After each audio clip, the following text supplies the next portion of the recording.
there's going to be two main active things that you're doing in terms of intervening on victims. You're going to be compressions and breathing. All right? So there's a very special technique for compression so that you guys are doing it effective, you're not outworking yourself, and you're not hurting the victim. At least you're not trying to. All right? So everybody feel their chest again. If you know your anatomy, you know a victim's anatomy. Feel the middle where your rib cages come together. You're gonna feel that hard bone in the middle. That's called the sternum. All right? You feel that hard bone? That's where you're gonna be compressing on their chest. All right? Now, appropriate technique is very important when you're doing CPR. Because again, you want to be effective, you don't want to run out of gas, because this is a lot of hard work. That's why Pastor always stresses we want to be in good physical condition for ourselves, but also if a saint collapse, we can help them also. All right? So, CPR, you want to less dominant hand, the palm of the less dominant hand, you're going to place over the sternum of the patient or victim. I'm used to saying patient, so forgive me. Palm of the hand over the victim. You can actually take the more dominant hand, you're going to interlock it between those fingers. Let me see everybody interlock their fingers. Right, the less dominant hand on the bottom, wide out. More dominant hand, clasp interlocked underneath it. Yeah? You're going to put the palm of the less dominant hand, which is underneath, over the sternum. And then you're going to be compressing, all right? You're actually going to be compressing at a rate of 100 to 120 beats per minute, which is very fast, all right? Now, again, you're going to be placing the palm over the sternum, and you're actually going to be interlocking your elbows. Again, you got to be very mechanical. If you're doing like this, you're going to be outworking yourself. You see how the elbows are bouncing? You're not being effective. You got to interlock those elbows together, and you want to raise your body over their body. So you got gravity 100% helping you. 100 to 120 beats per minute. 1, 2, 3, 4, 5, 6, 7, 8, 9, 10, 11, 12, 13, 14, 15, 16, 17, 18, 19, 20, 21, 22, 23, 24, 25, 26, 27, 28, 29, 30. You think we do 30 of them, all right? You're going to do 30 compressions, and then you're going to do 2 reps. Now, an item that I recommend everybody to have in their house is a CPR mask. Hepatitis. There's a lot of things. Hepatitis, it could be anything, any kind of bloodborne pathogen, HIV, any kind of anything, it could be transferred. So if you're going to do mouth to mouth, you'd be very seductive. But again, I recommend this. Pretty much is a one-way valve mask, a CPR mask. Yeah, one-way valve. Now, it's specifically a one-way valve mask because when you're giving air to the patient, victim, you're breathing in, but you don't want to breathe their air. Right? You don't know what's going on down there. So when you breathe in, it's one way, meaning you breathe in, and there's a valve in it where you breathe in, and then it'll actually come out the sides of it when they breathe out on their exhalation. So this is, I think that's like $10 on eBay. Inexpensive. At the same time, it could save you, could save another saint, save another victim. So most people don't really, mouth to mouth is back when Baywatch was hot. Yeah. So mouth to mouth. So again, I'm gonna go through, we did the compressions. I'm gonna go through the respiration. This is very specifically constructed. Over here, around it, there's a cushion. I'm gonna pass you on the child one, it's the same thing. Can you use it? Yeah, so the one-way valve is for each person. So I'll use it. I wouldn't recommend use it because I have my mouth on it. So everybody that purchases it comes with one valve. For the adult, one valve for the child. So if you feel there's cushioning around the outside, right? That's because you want it to press against the skin, but you don't want any air leaks because that's going to compromise you giving air, oxygen to the victim. All right? Also, you see the notch that goes up here? It's for to cover the nose. All right? So you're going to be breathing air one time. Go right over. See that? The same way I'm doing myself, it should be the same thing for the victim. Obviously, this is a dummy, not even certified CPR thing, but I'm using just to help you guys. All right? So this is going to go over their nose. So you would be by their side again. You did your compression, 30 compressions at a beat of 100 to 120. Yeah, I'm gonna test you guys. I want you guys to really pay attention because again, this could save somebody's life. All right, you could be at the Passover. You don't know what kind. There's a lot of people there. So, this goes over the nose. Obviously, this guy doesn't even have a nose, but it'll go over the nose. So basically, you would actually use you want to have it interlocked to the skin as best as possible. So you're actually gonna interlock your finger, almost, they call it EC method. Girls, you see how I'm making an E, 3, and a C? The E and a C. So pretty much they use that to, the C is to press the mask against the skin, and E is to hold the face. Alright?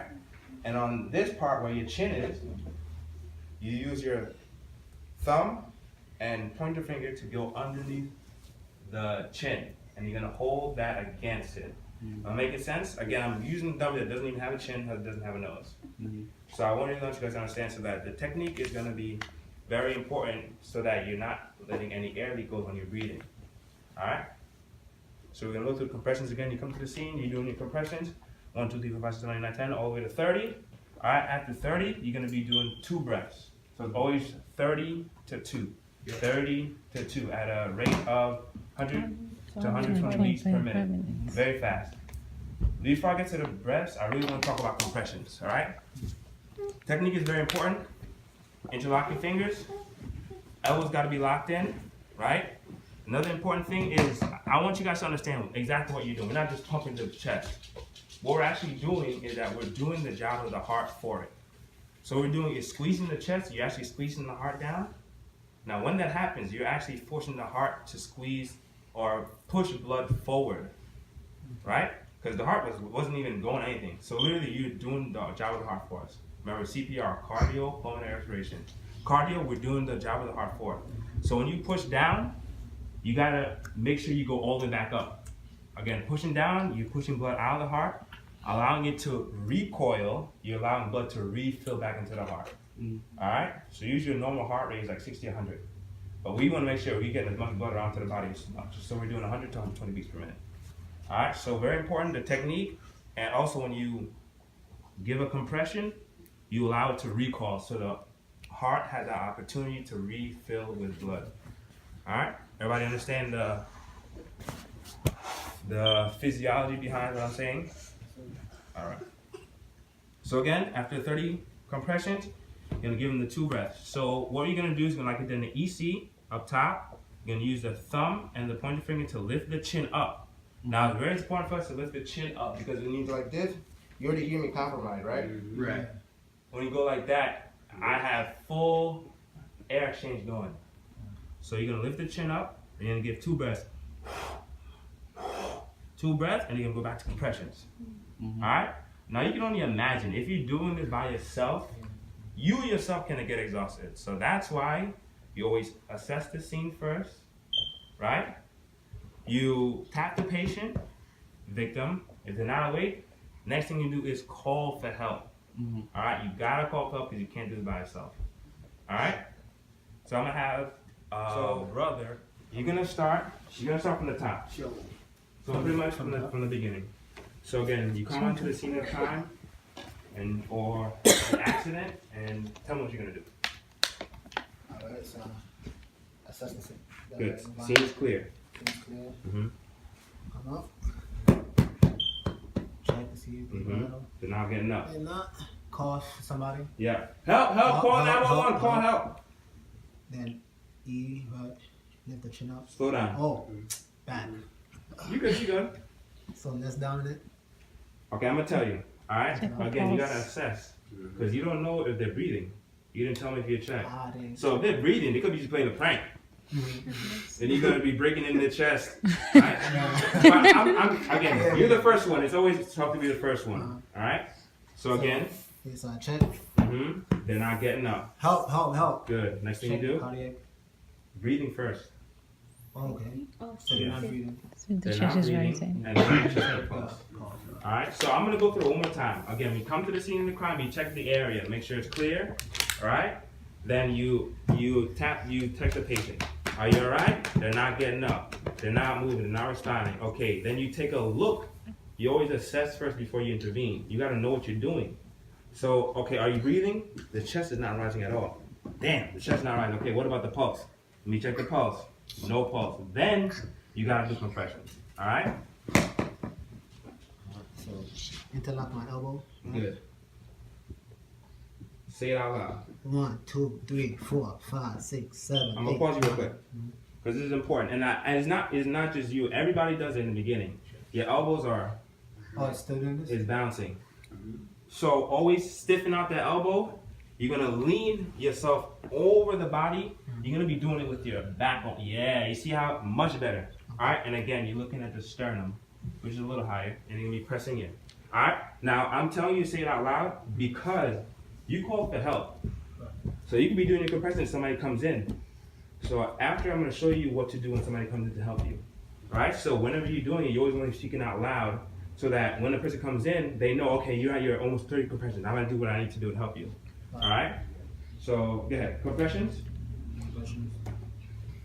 2. 1, 2, 3, Good. 4, 5, 6, 7, 8, 9, 10, 11, 12, 13, 14, 15, 16, 17, 18, 19, 20, 21, 22, 23, 24, 25, 26, 27, 28, 29, 30. Okay, I'm gonna pause you. Why is he doing compressions, everybody but Nick?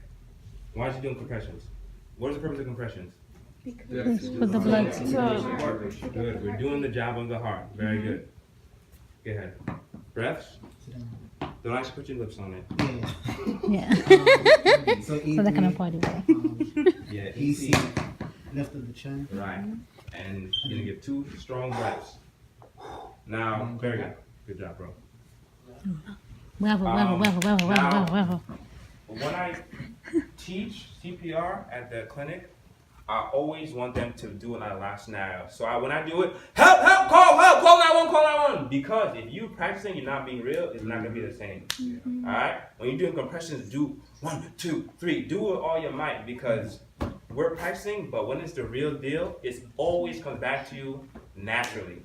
I do this at work. The patient, I see the flat line, bomb. Let's get it. Get the crash cart. I'm already pumping because it's already ingrained in me. I'm like I say in the military. When you do stuff so much times, you're doing it, you don't even know. I have to slow down to teach them, okay, why did I do it? Okay, now I understand why I'm doing it. But you do it automatically, you don't even think about it anymore.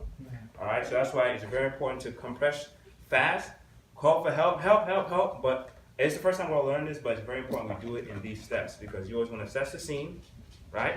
You want to tap the person, you're assessing while you're tapping them. You see them, are they getting up? Nope, okay, are they breathing?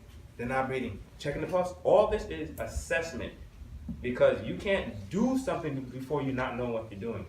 That's why I'm saying, okay, why are you doing compressions? Why are we giving breaths now? Because we're giving our oxygen to them. All right? So let me get a sister. D. Oh, you're cheating. That's a cheat. Sabrina. No questions, sister. After. Oh, no excuses for you. I'm kidding. Go ahead. If you don't do it often, I'm just trying to because even in nursing school, they taught me this in school, but when it came to actually first place my first time, I completely froze. I was like, oh crap. What am I doing? And it's like, yo, what are you doing? So I felt embarrassed the first time because if you don't do it, you lose it. All right? So I'm just messing around with you. She may not do it perfectly. I'm not putting that on her because if you don't do it all the time, you're gonna forget it. Be here perfect. Arby, go ahead. Do your thing. Come to the scene of the accident. I get emotional now, girl. Oh, someone fell. Okay. Really, such an What's actress. going on? Hey! Excuse me! Hey! I'm gonna pause you real quick. Stop. I'm gonna want you to articulate everything so that everybody knows what you're doing. Okay. Alright? So the first thing I always say is assess the environment. Okay. Alright, so nothing's wrong, everything is cool? Alright, cool. Okay. So articulate it so that it's ingrained in your brain and also everybody can understand what you're doing. Okay. Go for it. Oh my gosh, someone fell. Is everything okay? Alright. Good. Everything's good? Excuse me! Hey! Excuse me, wake up! Good. He's not breathing. Not getting up. He's not getting up. Okay. Let's see. You check for breathing? No trouble. Yeah, because I said Okay. I'm only saying that because if you're tapping him, I'm not gonna be able to see it. Alright. if you're tapping him, you're moving them. So you always want to take a step back. Don't touch him and see if that chest is rising. Okay. Alright? Okay. No rise. No rise. So I looked behind. Nothing's going on. No pulse. No pulse. Alright? Hi!